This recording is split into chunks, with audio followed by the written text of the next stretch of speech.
یہ 20 اکتوبر 2011 کا دن تھا جب نیٹو کے طیارے لیبیا کے صدر معمر قذافی کے سرحد سے نکلنے والے کانوائے پر حملہ آور ہوئے۔ اس کے ساتھ ہی مسلح شورشی لشکر نے بھی کانوائے پر دھاوا بول دیا۔ صدر قذافی اور اس کے ساتھی مقابلہ کرتے رہے مگر تاب نہ لا سکے۔ ان کے بیشتر ساتھی مارے گئے اور خود انہیں زخمی حالت میں گرفتار کر لیا گیا۔ یہ عالمی میڈیا پر اس دن کی سب سے بڑی بریکنگ نیوز تھی۔ شدید زخمی معمر قذافی کی تصاویر اور ویڈیوز دنیا بھر کے نیوز چینل پر دکھائی جانے لگیں۔ مسلح گنڈے اسے گھسیٹ رہے تھے، اس کی توہین کر رہے تھے، مگر وہ ان سب چیزوں سے بے نیاز تھا۔ لیبیا کے صحرائی شیر کہلانے والے گوریلا لیڈر عمر مختار، جنہیں 16 ستمبر 1931 کو اطالوی فسطائیوں نے لیبیا پر قبضہ کے دوران پھانسی دی تھی، اور چی گویرا جیسے انقلابی سے زندگی بھر متاثر رہنے والے ضعیف العمر قذافی اس حقیقت پر وارد تھا کہ انقلاب اور رد انقلاب کی جنگوں میں موت کا انداز بسا اوقات دردناک ہی ہوا کرتا ہے۔ سو اس نے اپنے آخری لمحات میں بہادر انسانوں کی طرح موت کا سامنا کیا۔ لیبیا میں جب صدر قذافی کے خلاف سامراج نواز شرپسندوں کی مسلح شورش زوروں پر تھی تو اس نے کہا تھا کہ میں کہیں بھی فرار نہیں ہوں گا، میری موت اپنی ہی سرزمین پر ہوگی اور میں اپنے وطن کی مٹی میں ہی دفن ہوں گا۔ وہ اپنے اس قول پر قائم رہا۔ اس کے وحشیانہ اور شرمناک قتل کے بعد کہا گیا کہ وہ آخری لمحات میں قاتلوں سے گولی نہ چلانے کی التجا کر رہا تھا، مگر اس کے قاتل ایسی کوئی تصویر یا ویڈیو پیش نہ کر سکے۔ یقیناً قذافی کے طرز عمل نے انہیں مایوس کیا، ورنہ التجا کرتے قذافی کی تصاویر یا ویڈیوز سے زیادہ قیمتی شے ان کے لیے کیا ہو سکتی تھی۔ اس عمل پر کیا تبصرہ کیا جا سکتا ہے کہ امن، انسانی حقوق اور جمہوریت کی مغربی علمبرداروں نے لہو لہان قذافی کی تصاویر اور ویڈیوز کی خوب تشہیر کی۔ اس کا مقصد اسے نشان عبرت بنانا تھا، مگر نظریات بھلا یوں مٹائے جا سکتے ہیں۔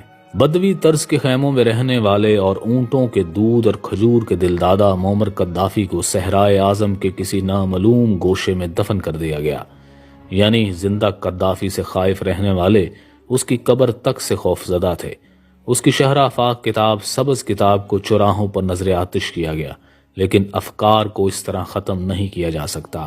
اس کے لیے زیادہ توانا افکار کی ضرورت ہوتی ہے، زیادہ مضبوط اور سماج پر انمٹ نقوش چھوڑ دینے والے نظریات کی ضرورت ہوتی ہے، جو ظاہر ہے قذافی کو زینت دار بنانے والوں کے پاس نہیں ہے۔ قذافی کے قتل پر خوب شادیانے بجائے گئے۔ باراک اوباما نے اپنی رعونت کا اظہار ان لفظوں میں کیا: ہم نے بالکل وہی کیا جیسا کہ ہم نے کہا تھا۔ جرمن چانسلر انجیلا میرکل نے اسے پرامن اور سیاسی آغاز کا صاف راستہ قرار دیا۔ برطانوی وزیر اعظم ڈیوڈ کیمرون کے لفظوں میں یہ جمہوری مستقبل کے لیے ایک موقع تھا، جبکہ فرانسیسی صدر نکولا سارکوزی کے لیے یہ ایک بڑی پیش قدمی تھی۔ نیٹو کے سربراہ اندرس فوگ راسموسن لیبیائی عوام سے یوں مخاطب ہوتا ہے: عوام اپنے مستقبل کا فیصلہ کر لیں۔ بان کی مون یوں گویا ہوتے ہیں: یہ لیبیا میں تاریخی منتقلی کی جانب قدم ہے۔ قذافی کے قتل پر سب ایک ہی راگ الاپ رہے تھے۔ ان آوازوں میں نام نہاد بائیں بازو کی فورتھ انٹرنیشنل اور اس جیسی بہت سی تنظیموں کی آوازیں بھی شامل تھیں، جن کا ماضی نازیوں اور جاپانیوں سے لے کر امریکی و یورپی سامراج تک کے لیے انقلاب دشمن کردار ادا کرنے سے عبارت رہا ہے۔ پاکستان میں پیپلز پارٹی کی حکومت تھی، جس کے بانی ذوالفقار علی بھٹو سے معمر قذافی کی مثالی دوستی اور تعلق تھا، مگر اس وقت اس کی قیادت کے لب پر بھی تالے تھے۔ مبادا امریکہ بہادر اور عرب دوست ناراض نہ ہو جائیں۔ ہاں، اگر اس وحشیانہ قتل کی مذمت میں توانا آواز کہیں سے بلند ہوئی تو یہ جنوبی امریکہ تھا۔ کیوبا کے انقلابی رہنما کامریڈ فیڈرل کاسترو نے کہا کہ نیٹو کا لیبیا میں کردار نسل کشی کے مترادف ہے۔ قذافی کو زندہ گرفتار کر کے قتل کیا گیا اور انسانیت کی تاریخ میں یہ ایک وحشی ملٹری الائنس ہے۔ وینزویلا کے انقلابی صدر ہوگو شاویز نے قذافی کے قتل کی شدید مذمت کرتے ہوئے انہیں جنگجو شہید قرار دیا۔ ان کے الفاظ سے جمہوریت کے عالمی ٹھیکیداروں کے ہاتھوں قذافی کا قتل ٹارگٹ کلنگ اور انسانیت کی توہین ہے۔ معمر قذافی شاد ریس عزوز کی باقیات کو تاریخ کے سٹیج سے رخصت کرنے کے بعد 40 سال تک لیبیا کے حکمران رہے۔ انہوں نے لیبیا سے سامراجی اڈوں کا خاتمہ کیا اور وسائل کو لیبیائی عوام کی فلاح و بہبود پر صرف کیا۔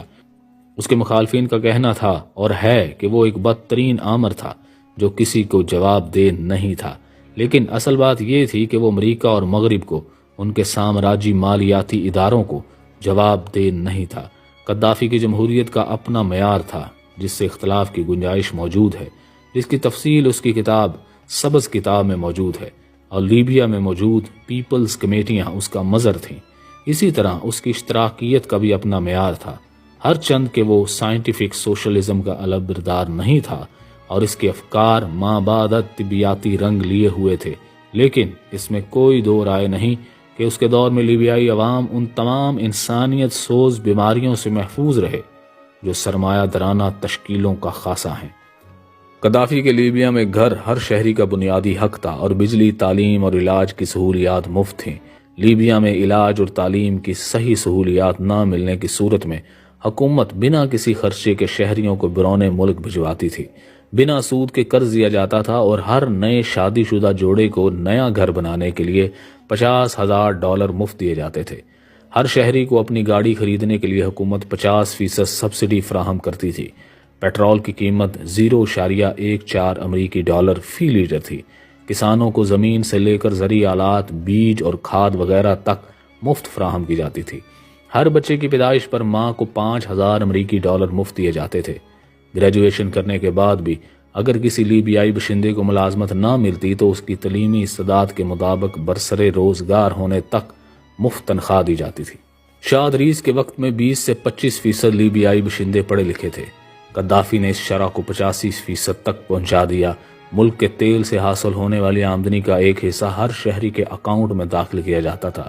قذافی نے اپنے صحرائی ملک میں پانی کی مسلسل فراہمی کے لیے دنیا میں سب سے بڑا آبپاشی کا منصوبہ تعمیر کروایا، جو عظیم مصنوعی دریا کا منصوبہ کہلاتا ہے۔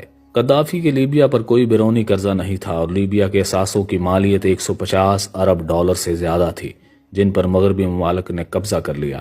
آج لیبیا کو ایک ناکام ریاست کہا جاتا ہے تو اس کی ذمہ دار کون ہیں؟ وہی جو عراق اور شام کی تباہی کے ذمہ دار ہیں، جن کے جنگی جنون اور توسیع پسندی سے ساری دنیا کو شدید خطرات لاحق ہیں۔ آج لیبیا میں بھوک، بیماری، افلاس اور قحبہ خانوں کی بھرمار